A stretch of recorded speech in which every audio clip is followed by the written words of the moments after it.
Welcome time travelers, and welcome new time travelers.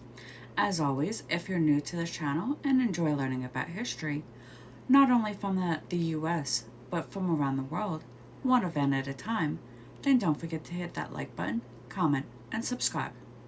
Without further ado, let's get into it.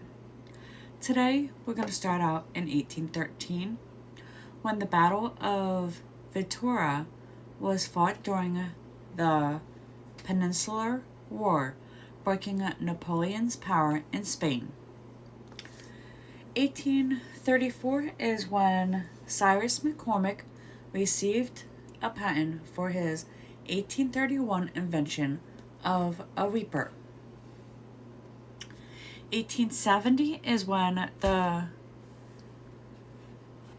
Tianjin Massacre, a violent outbreak of Chinese xenophobic sentiment towards Westerners, erupted.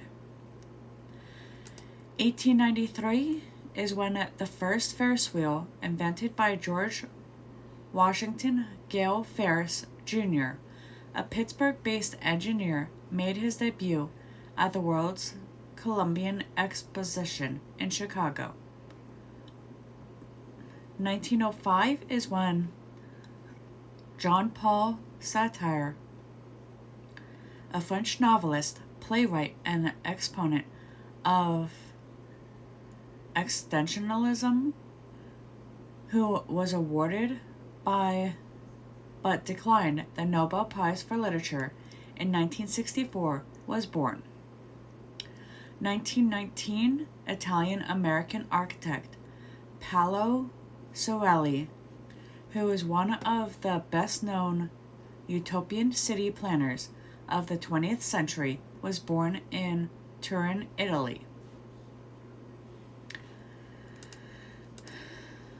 Japanese resistance on Okinawa was finally crushed on this day in 1945, less than 3 months after U.S. troops landed there as the last stepping stone before the planned assault on Japan's main island in World War II.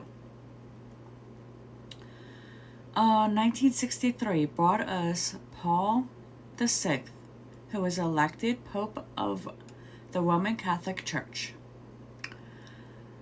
In 1982, John Hinckley Jr. was ruled to be innocent by reason of insanity in the shooting of U.S. President Ronald Reagan.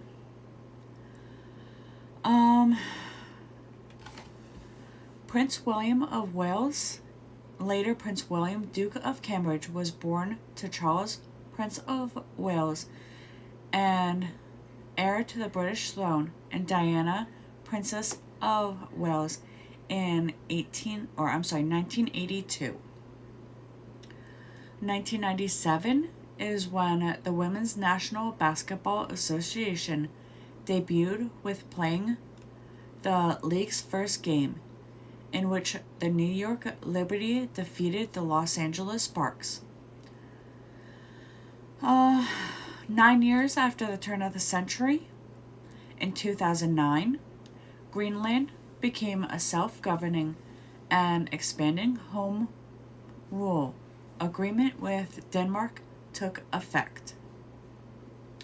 And finally, the following year, in 2010, after 2 large demonstrations by people angry about the lack of service, especially the chronic shortage of electricity, Kerem Wad resigns as Minister of Electricity in Iran's caretaker government. And with that, we return to 2024 and our current history. I'll see you guys in the next one.